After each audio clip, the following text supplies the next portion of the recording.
Hello, hello, hello. A happy Monday. Yes, today was definitely like a whack-a-mole.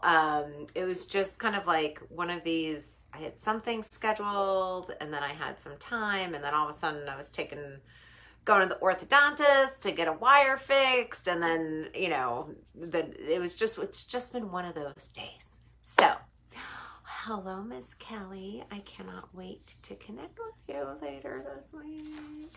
Okay, so today, what I wanted to talk with you guys about is change. Woo!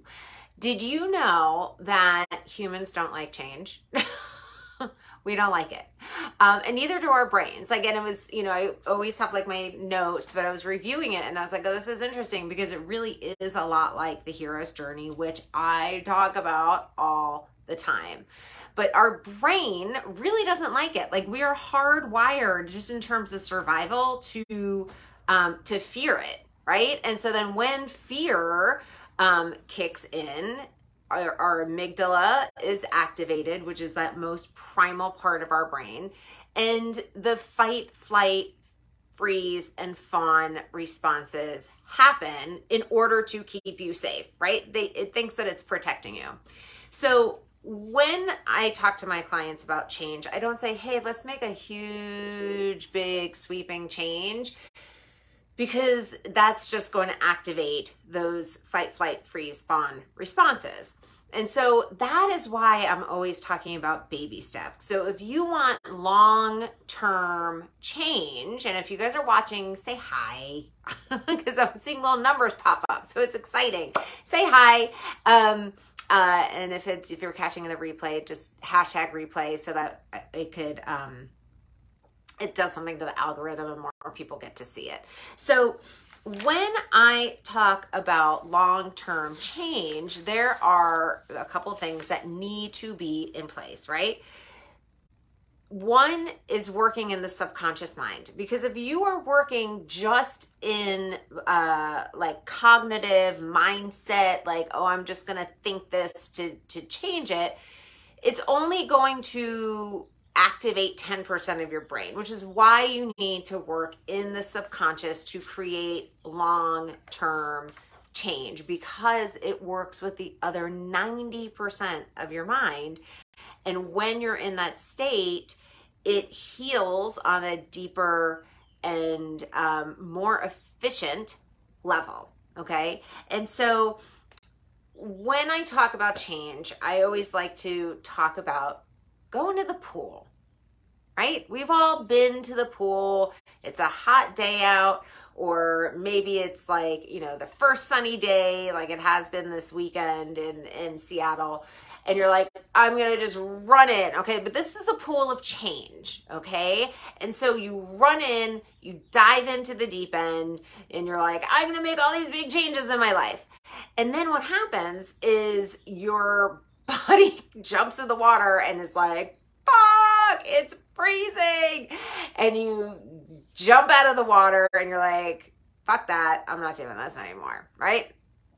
And you're like, I'm not going to change. It was too much, too soon of a big change. So what we want to do is bring yourself over to the low end of the pool. Go to the steps, dip your toe in. Okay, how's the water? Oh, I don't really like it. Okay, well, but I'm okay. I could go to the first step. Great, let's go to the first step. Then you hang out on the first step for a while. Okay, how is the water? Okay, I'm getting used to it. Okay, great. All right, you ready to take another step in? Yeah, let's take another step in. We get to another step. Start getting fear, start getting activated. Great, let's hang out here. Let's go back to that first step. We want to take baby steps so that we don't activate those fear responses, and that we could take these little itty bitty baby steps. So the next thing you know, you are like waist deep in the water of change, and your amygdala's like, I didn't even realize we did this. That is basically the best analogy that I could come up with when it comes to baby steps and change.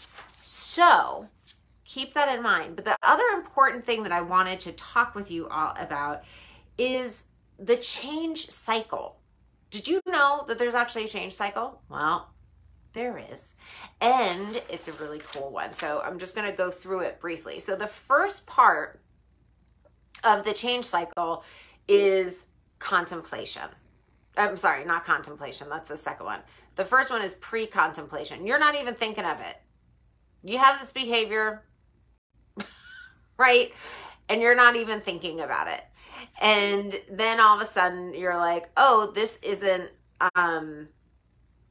working for me anymore. So then you start thinking about change. Okay, this isn't working. Something needs to change. And you start thinking about it and you think about it and you think about it, but you're not quite ready to take action yet. And if you guys have had this experience, like, think about your life as you're going through it, right? Like, I have a bump shoulder, right? And I wasn't doing anything with it. And then all of a sudden I was like, it's like screaming at me. And then I'm like, okay, I got to take these steps to change it. So I started to take all these steps. But part of it is actually thinking about like how I'm sitting and like making sure my shoulders are in a certain way. And I'm like, and so I'm in this action phase, right? And I'm like, okay, I'm aware, I'm taking action, right? You're taking all these steps for change and you're like, sweet, I'm on a roll. I'm actually doing the things, right? Then, do you know what the next phase is? The next phase, there's 2 more phases. And so I was going to give you a hint, but then I was going to give it away if I give you a hint. But the next phase is actually relapse. Okay, relapse. The last one is maintenance, when you got it. But it's relapse. And that is so, so vitally important for you to understand that with anything, you're going to fall off that wagon. I even was noticing, like, the past couple of days I've been snacking. So, okay, I'm back. My internet just went out for a second. And so that relapse is part of the change cycle. You're going to fall off the horse, okay? But the important part is to keep going, to get back up, get on the horse, continue to do the behavior. So as soon as I relapsed with like my PT stuff, I went, oh, okay, let me do all the things again. And I got back on the horse. And so think about your life, whether it's a big change or a small change or whatever, but think about your changes and give yourself grace for when the relapse happens, because it's part of your brain, your energy system, all of your subconscious and unconscious mannerisms are shifting. And so eventually it kicks in and the change occurs, and that part is called maintenance. That is when you're like, okay, I have the new behavior. And I don't have to think about it anymore. I'm just sitting more properly and my shoulder doesn't hurt, or blah, blah, blah. Or I'm like drinking 8 glasses of water a day, or I'm sleeping 9 hours a day, or I'm not smoking anymore, or whatever it is, like whatever your change is, or I'm not yelling at my kids as much, whatever it is, right? So